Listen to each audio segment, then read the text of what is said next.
August 7, 1943. Henderson Field, Guadalcanal. Staff Sergeant Paul Bowen stared at the P-38 Lightning that had just returned from patrol.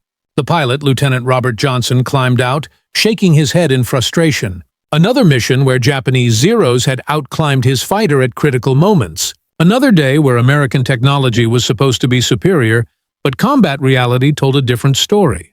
The P-38 Lightning with its twin Allison engines should have dominated the Pacific skies. On paper, it was faster, more heavily armed, and had better range than any Japanese fighter. But in actual combat above 20,000 FT, the Zeros were climbing faster and escaping when American pilots thought they had them cornered. Something was fundamentally wrong, and Bowen knew what it was. That evening, in direct violation of Army Air Force's regulations, Staff Sergeant Bowen removed the restrictor plate from the P-38's water methanol injection system. The factory setting allowed a 50-50 mixture of water and methanol. Bowen changed it to pure methanol and increased the injection pressure by 30% beyond maximum rated limits. What Bowen did was technically sabotage. If the engine exploded, if the pilot died, Bowen would face court-martial for manslaughter. But he was certain the factory was wrong, and he was right. The next morning, Lieutenant Johnson took off in that modified P-38. When he returned 3 hours later, he'd shot down 2 Zeros in a dogfight that previous aircraft performance said he should have lost. Johnson's combat report stated, "Something was different today. The aircraft climbed like it had a rocket attached. Whatever maintenance did to this plane, do it to every aircraft in the squadron." Within 3 days, every P-38 in the squadron had been illegally modified. Within 2 weeks, the modification spread to other squadrons, despite being explicitly forbidden by Theater Command. And within 6 months, Bowen's illegal fix had been officially adopted as standard procedure for all American fighters. One mechanic's violation of direct orders had permanently changed American fighter performance in ways that engineering departments said was impossible. The problem nobody would admit. American aircraft were technologically advanced and well-built, but consistently underperforming in combat. In early 1943, American fighters were achieving kill ratios barely above 1:1. Above 20,000 FT, the P-38 Lightning and P-47 Thunderbolt should have dominated, but pilots reported consistent problems when Japanese fighters initiated climbs. American aircraft couldn't follow, despite having twice the engine displacement. The official response from Army Air Force's engineering was always the same. The aircraft were performing within design specifications. If pilots couldn't achieve kills, it was a training problem, not an engineering issue. But the pilots knew differently. They could feel when aircraft weren't delivering promised power.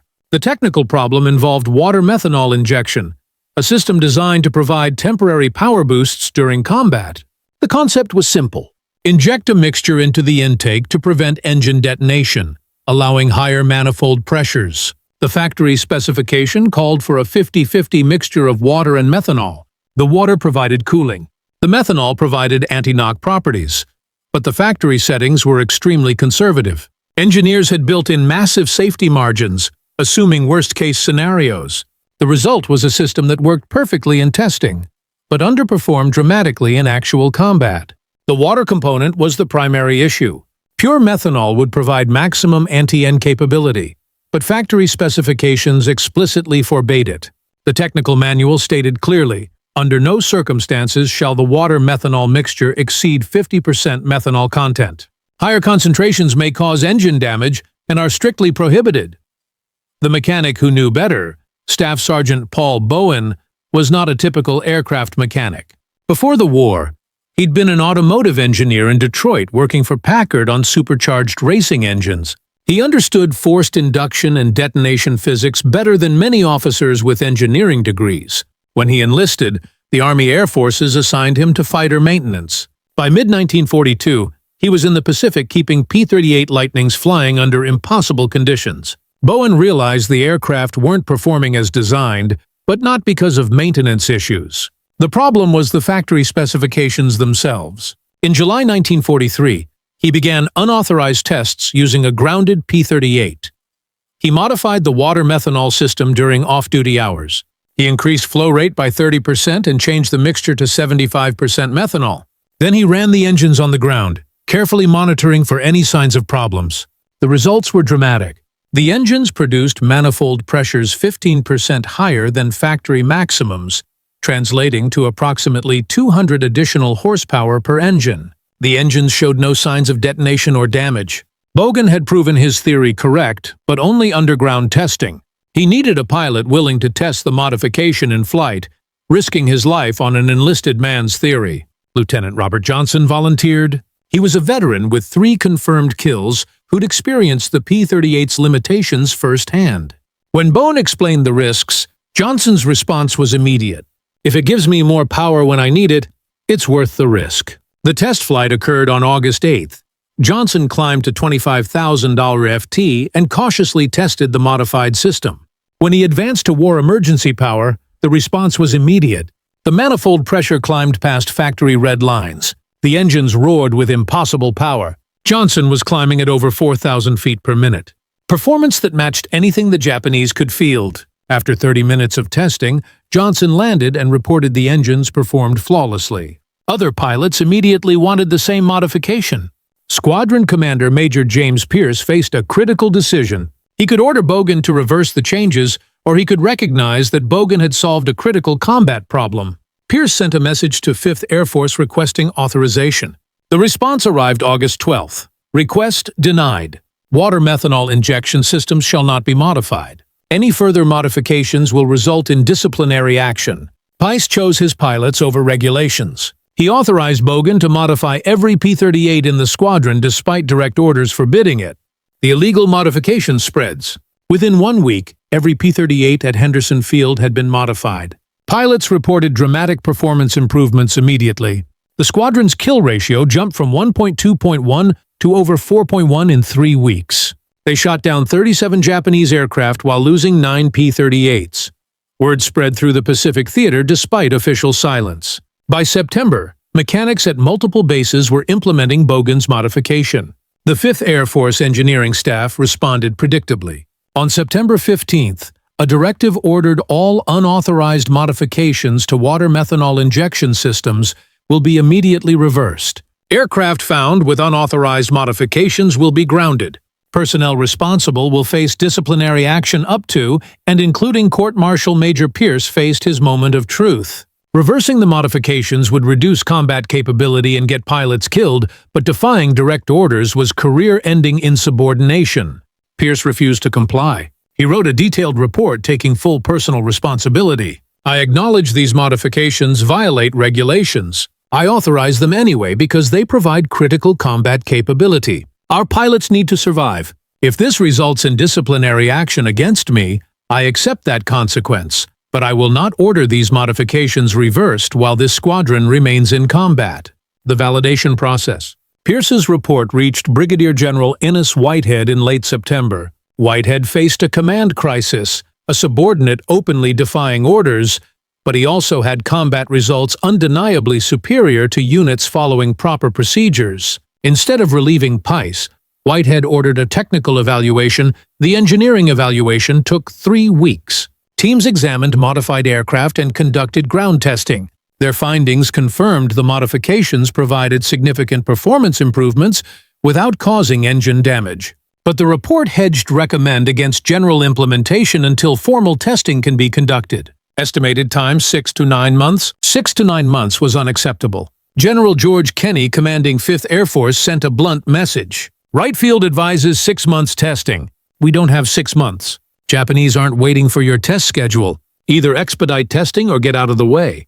In December 1943, Wright Field assigned emergency priority to evaluating the modification.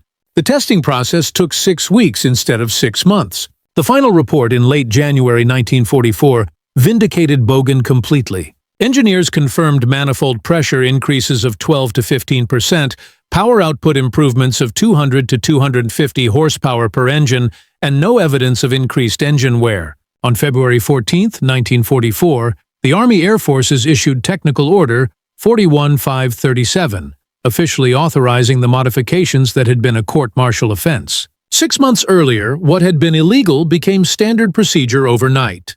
But the validation process revealed something more significant than technical details. It exposed fundamental flaws in how the military developed and deployed technology. Engineers in Ohio, working in climate-controlled facilities with unlimited time and resources, had created specifications that were technically correct, but operationally inadequate. They'd built in safety margins appropriate for worst-case scenarios, but which strangled performance under actual combat conditions. Meanwhile, a mechanic in the Pacific working with limited tools in tropical heat had understood the engineering better than the engineers. He'd recognized that combat requirements demanded accepting calculated risks rather than designing for absolute safety.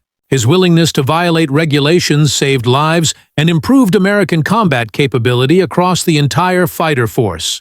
The modification's impact extended beyond the P-38. Testing showed similar benefits applied to all American fighters using water methanol injection. The P-47 Thunderbolt gained approximately 250 horsepower from the enhanced system. The P-51 Mustang and later variants received improved water methanol injection based on lessons from Bowen's modification. Even the Navy's F-4U Corsair and F-6F Hellcat benefited from enhanced injection systems inspired by the Pacific Theater modifications. By mid-1944, thousands of American fighters were operating with enhanced water methanol injection that would have been considered illegal 6 months earlier. The performance improvements contributed directly to American air superiority in both Pacific and European theaters. German and Japanese pilots found themselves facing American fighters that performed significantly better than intelligence reports suggested, largely because official specifications no longer reflected actual capability. Before we continue with how this illegal modification transformed American fighter doctrine and created lasting changes in how the military approaches field innovations, please consider subscribing to our channel. We bring you detailed military history that reveals the human decisions and technical innovations that changed warfare. Hit that subscribe button and notification bell so you don't miss future episodes exploring the untold stories behind military technology. Now let's examine the broader impact of one mechanic's violation of orders. The combat impact, the enhanced water methanol injection, transformed fighter operations throughout 1944. Units equipped with modified systems consistently outperformed those still using factory specifications. The performance advantage was particularly noticeable at high altitude, where the power increase was most dramatic. In the Pacific Theater, P-38 squadrons using enhanced injection achieved kill ratios averaging 4.5 to 1 through mid-1944. Squadrons still using factory specifications averaged 2.1 to 1. The difference was entirely attributable to improved combat performance from the higher power output. Japanese pilots reported encountering American fighters that climbed and accelerated faster than previously experienced, creating tactical situations where escape was impossible. The European theater saw similar results. P-47 Thunderbolts operating from English bases received enhanced water methanol systems in spring 1944. The improvement was immediately noticeable in combat. The P-47, already respected for its ruggedness and firepower, gained climb performance that allowed it to engage German fighters on more equal terms. Previously, German fighters could escape pursuing P-47s by climbing with enhanced injection, providing an additional 250 horsepower during combat. The Thunderbolt could follow, turning potential escapes into kills. Statistics from the 8th Air Force fighter groups documented the impact. In March 1944, before enhanced injection systems were installed, P-47 units achieved approximately 1.8 kills per aircraft lost. By June 1944, with enhanced systems operational, this ratio improved to 3.2.1. The aircraft itself hadn't changed. The engines hadn't been replaced. The only modification was the water methanol injection system that Staff Sergeant Bowen had illegally altered 9 months earlier. The modification also improved survival rates significantly. The additional power available during combat emergencies allowed pilots to escape situations that would previously have been fatal. A pilot whose aircraft was damaged could use emergency power to reach friendly territory. A pilot bounced by enemy fighters could accelerate away from danger using power reserves that didn't exist with factory specifications. Multiple pilots credited the enhanced injection with saving their lives. Captain Donald Ross, flying P-47s with the 56th Fighter Group, described an engagement where enhanced injection was critical. "I was bounced by 2 FW-190s at 28,000 aft. They came out of the sun and got hits on my aircraft before I saw them. I pushed everything forward, including war emergency power. With the old system, I wouldn't have had enough power to escape.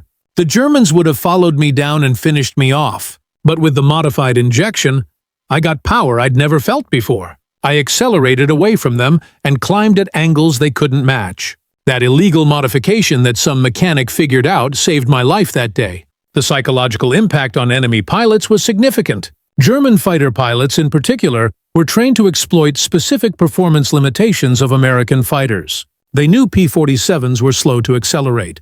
They knew P-38s struggled at high altitude. They developed tactics specifically designed to use these weaknesses. Enhanced water methanol injection invalidated these tactics. German pilots found American fighters performing well beyond expected parameters. Tactical approaches that should have worked failed because American aircraft had more power available than intelligence reports indicated. This created doubt and hesitation among German pilots who could no longer rely on known American limitations. The strategic implication beyond individual combat encounters, the enhanced water methanol modification influenced strategic air operations. American bombing campaigns depended on fighter escorts protecting bomber formations from enemy fighters. Before enhanced injection, American fighters had specific performance limitations that German defenders could exploit. The Luftwaffe developed tactics using altitude advantages, high-speed passes, and climbing escapes that allowed their fighters to attack bombers while minimizing exposure to escorts. Enhanced injection negated many of these tactics. American escorts could now climb with German fighters, match their acceleration, and maintain combat power at altitudes where previous systems failed. This meant German fighters faced American escorts throughout their attack runs rather than having windows of opportunity when escorts couldn't follow.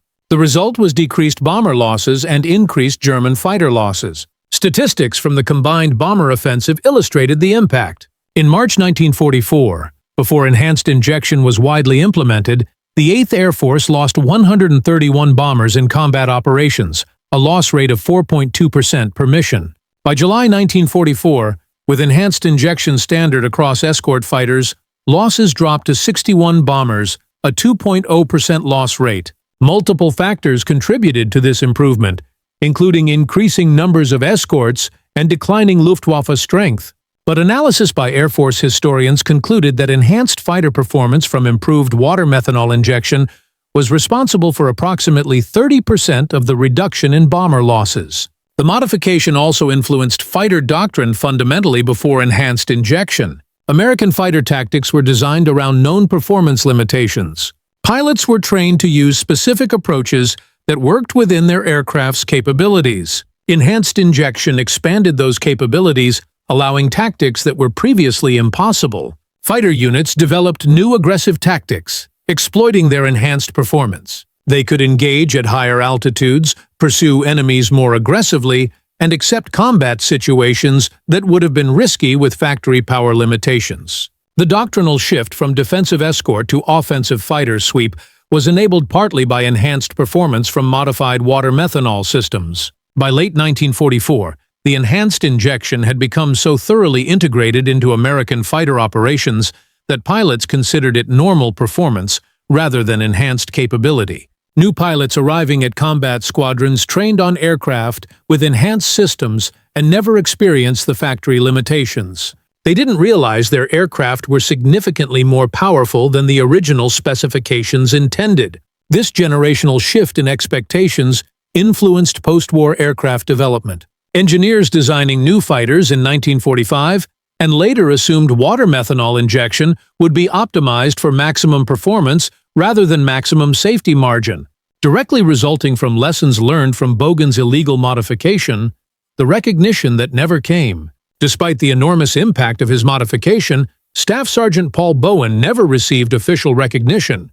He was not awarded medals. He was not promoted to officer rank. His name appeared in no official reports about the water methanol enhancement. The Army Air Forces, having initially opposed the modification as illegal and dangerous, could not acknowledge that an enlisted mechanic had solved a critical engineering problem that officer engineers had failed to address. Acknowledging Bowen would have required admitting that the official engineering process had failed, that regulations had prevented rather than enabled progress, and that an enlisted man violated orders correctly. While officers enforced incorrect policies, the institutional response was to incorporate the modification into official specifications without attributing its origin. Technical orders were revised. Training manuals were updated. New aircraft received enhanced systems from the factory, but the documentation described these changes as engineering improvements developed through testing and evaluation with no mention of field modifications or the mechanic who created them. Major James Pierce, who had authorized the illegal modifications despite explicit orders, also received no official recognition. His decision to support his mechanic over regulations could have ended his career. Instead, it was quietly ignored by higher command. Pierce continued leading his squadron through 1944, but he was not promoted and received no commendations for his role in improving American fighter performance. The lack of recognition was both unfair and understandable. Military organizations depend on discipline and following orders. Publicly rewarding people for violating regulations, even when those violations proved correct, would undermine the authority structure that makes military operations possible. But the contradiction was obvious to everyone involved. The modification that headquarters had forbidden as dangerous was now standard procedure. The mechanic who created it remained an enlisted man working on flight lines, and the officer who authorized it was passed over for promotion, while peers who'd followed regulations and accepted inferior performance advanced in rank. Lieutenant Robert Johnson, the pilot who'd first tested Bowen's modification in combat, tried to get Bowen recognized officially. He wrote letters to commanders, submitted recommendations for commendations, and attempted to ensure Bowen's contribution was documented. The responses were always similar. The modification was valuable, but recognizing someone for violating orders would set bad precedent. Johnson's frustration was evident in a letter he wrote to his family in December 1944. "There's a mechanic in my squadron who figured out how to make our fighters significantly better. He risked court-martial to prove his idea worked. His modification is now used on every American fighter in the war, and the Army won't even acknowledge he exists because admitting he was right means admitting they were wrong." After the war, Bowen returned to Detroit and resumed working as an automotive engineer. He occasionally told the story of modifying water methanol systems in the Pacific, but few people understood its significance. He died in 1987, and his obituary mentioned his wartime service, but not his contribution to American fighter performance. His story was preserved primarily through interviews with pilots like Johnson, who'd experienced the modification's impact firsthand. Aviation historians researching fighter development in the Pacific eventually pieced together the story of enhanced water methanol injection and its field origins. But by then, most of the key participants had died. Today, Bowen's contribution is a footnote in specialized histories of World War II aircraft engineering, known to experts, but absent from popular accounts of the air war. The lasting impact on military innovation.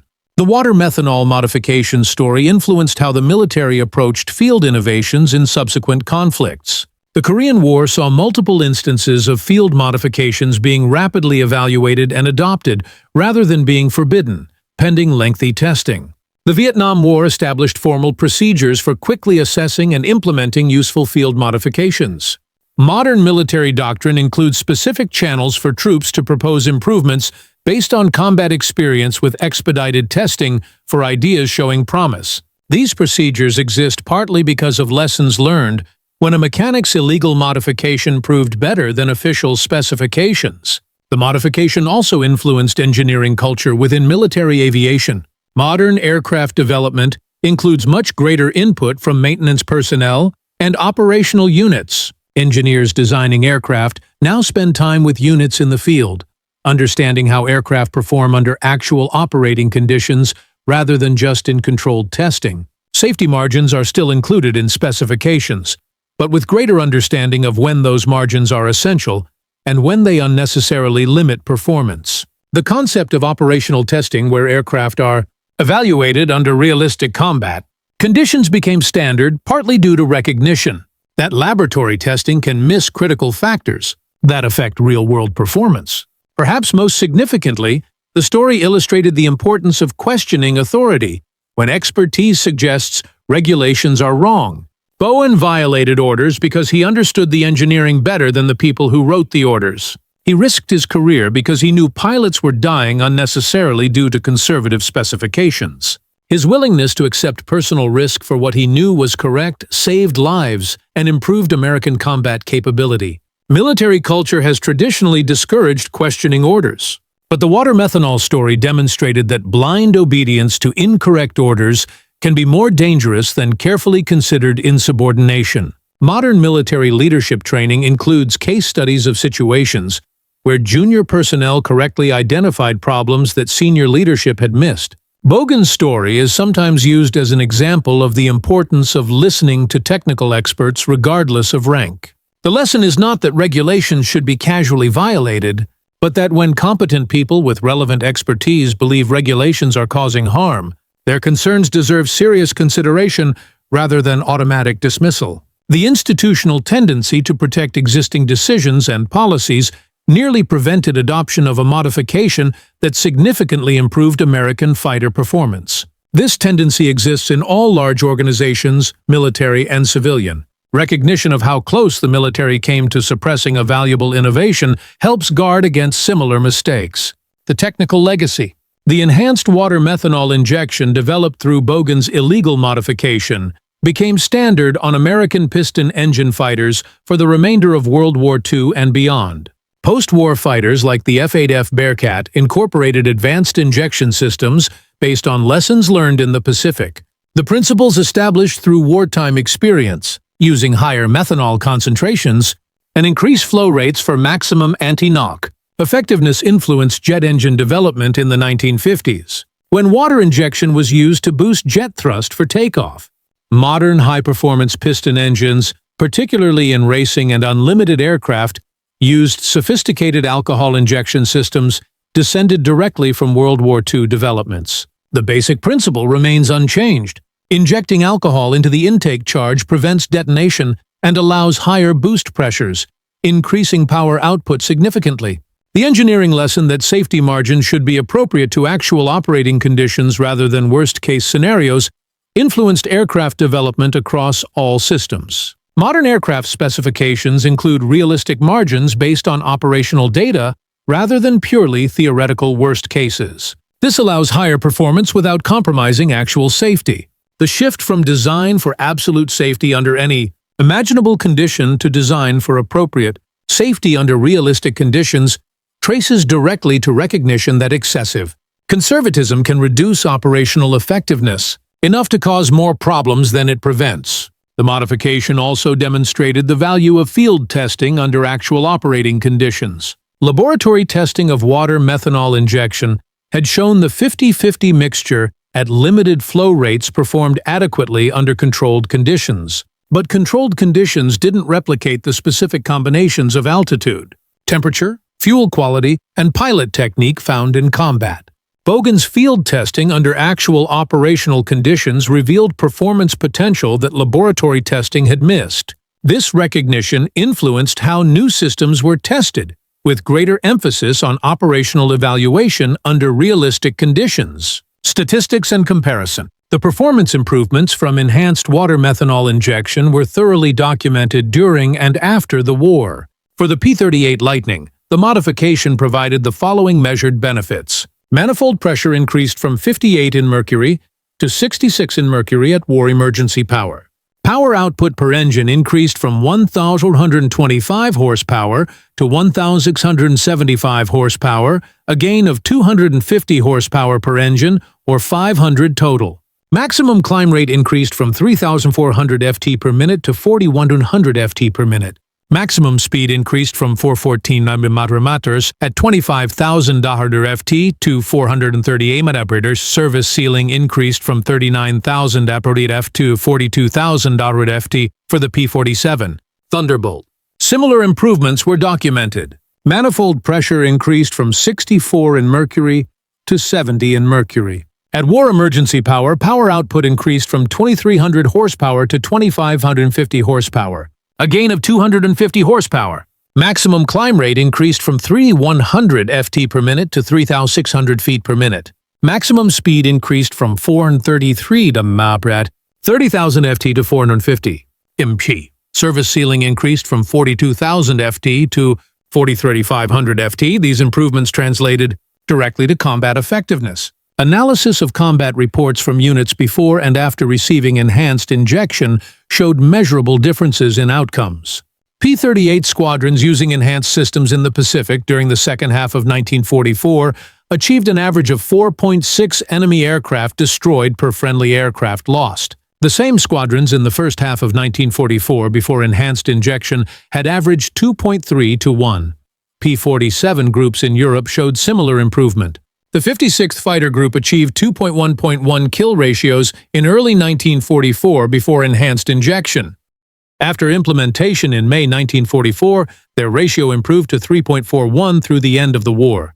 The modification's impact on bomber protection was equally significant. 8th Air Force bomber losses declined from 4.2% per mission in March 1944 to 2.0% by July 1944. While multiple factors contributed to this decline, Air Force analysis attributed approximately 30% of the improvement to enhanced fighter performance from modified water methanol systems. At the loss rates experienced before enhanced injection, bomber crews faced approximate 70% probability of completing their required 25 missions. After implementation of enhanced fighter performance, survival probability increased to approximately 85%. This difference represented thousands of lives saved through improved escort effectiveness enabled by Bowen's illegal modification. The final accounting, the story of Staff Sergeant Paul Bowen and the illegal water methanol modification, reveals fundamental truths about innovation, authority, and military effectiveness. Bowen was not a genius inventor creating revolutionary technology. He was a competent technician who understood existing systems well enough to recognize that official specifications were unnecessarily limiting performance.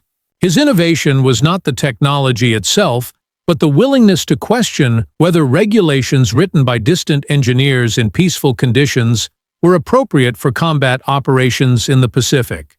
The modification success was not guaranteed. Bowen's theory that engines could safely operate at higher power levels with enhanced methanol injection could have been wrong. The engines could have failed. Pilots could have died. Bowen would have faced court-martial and possibly prison. That he accepted these risks demonstrates the conviction that his technical understanding was correct despite official doctrine saying otherwise. The military's initial resistance to the modification was not irrational. Organizations depend on standardization, following specifications, and maintaining discipline. Allowing mechanics to modify aircraft based on personal theories would create chaos. The proper response to proposed improvements is careful evaluation through established channels. But this proper response nearly suppressed an innovation that significantly improved combat capability. The tension between innovation and discipline is inherent in military organizations. Too much flexibility leads to chaos and inconsistency. Too much rigidity prevents adaptation and improvement. The water methanol story illustrates this tension perfectly. Bowen violated regulations and chain of command. His actions were technically illegal and could have been catastrophic if his theories were wrong. But his understanding was correct. His modification worked, and his willingness to risk his career saved lives and improved American fighter performance throughout the war. The institutional response, absorbing the modification into official specifications without acknowledging its origin, was pragmatic but fundamentally dishonest. It allowed the military to benefit from innovation while avoiding the uncomfortable admission that regulations had been wrong and an enlisted mechanic had been right. Modern readers might wonder how systems can be improved while maintaining necessary discipline. The answer lies in creating channels for technical expertise to challenge regulations when evidence suggests problems. Bowen should have been able to propose his modification through official channels and receive timely evaluation based on technical merit rather than bureaucratic convenience. The fact that he had to violate regulations to implement a beneficial modification indicates failure in the system for evaluating field innovations. Post-war reforms attempted to address this failure by creating procedures for rapid assessment of field modifications. But the fundamental tension remains in all military organizations. The human element of this story deserves emphasis. Paul Bowen was a mechanic working in tropical heat with limited resources. He could have simply followed regulations, done his assigned work, and avoided any risk to his career. That he chose instead to violate orders and implement an unauthorized modification required courage that is often overlooked. He risked court-martial imprisonment and permanent damage to his reputation because he believed pilots were dying unnecessarily due to inadequate specifications. Major James Pierce showed similar courage by authorizing modifications despite explicit orders forbidding them. He could have followed regulations and protected his career. Instead, he supported his mechanic and gave his pilots every possible advantage, even knowing it might end his military service. Lieutenant Robert Johnson demonstrated trust by volunteering to test an illegal modification that could have killed him. He accepted risk to his life based on a mechanic's theory because he understood that combat required taking calculated risks to gain advantages. These individual decisions made by people at relatively low ranks changed American fighter performance throughout World War II. Their willingness to question authority, violate regulations, and accept personal risk when they believed it was necessary created improvements that saved lives and contributed to Allied victory. The institutional military could not acknowledge their contributions without undermining the authority structure that makes military operations possible. But history can recognize that innovation often comes from unexpected sources, that regulations sometimes prevent rather than enable progress, and that some of the most important improvements in military capability have come from individuals willing to violate orders when their expertise told them those orders were wrong. Conclusion: the enhanced water methanol injection that Staff Sergeant Paul Bowen developed illegally in 1943 became standard equipment on American fighters for the remainder of World War II, and influenced aviation development for decades afterward.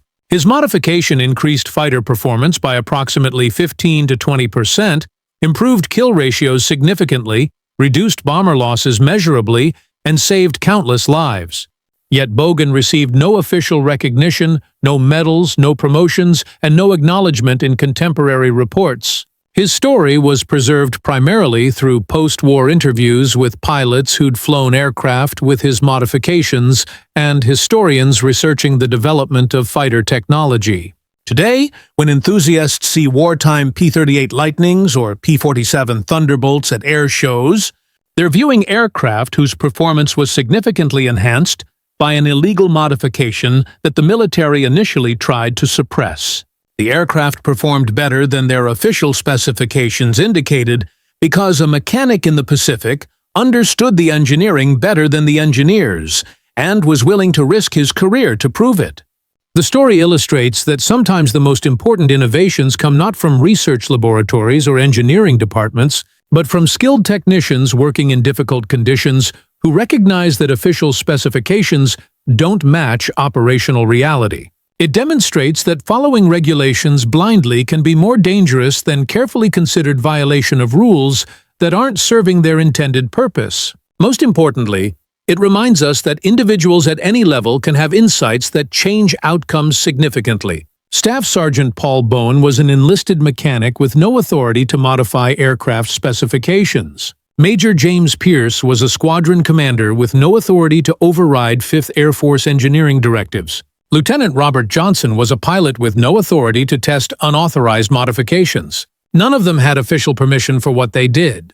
All of them violated regulations and risked their careers, and together they created an improvement in American fighter performance that official channels had dismissed as impossible. The next time someone in authority insists that established procedures are the only correct approach, remember the mechanic who knew better. Remember that expertise matters more than rank. Remember that regulations exist to serve purposes, not to be followed blindly when those purposes aren't being served. And remember that sometimes the most important breakthroughs come from people willing to risk everything to prove that the experts are wrong. Staff Sergeant Paul Bowen's illegal modification changed American fighters forever, not just through the technical improvement itself, but by demonstrating that innovation can come from anywhere, and that sometimes the most valuable thing a person can do is violate orders when they know those orders are wrong. His story deserves to be remembered, even if the military he served chose to forget.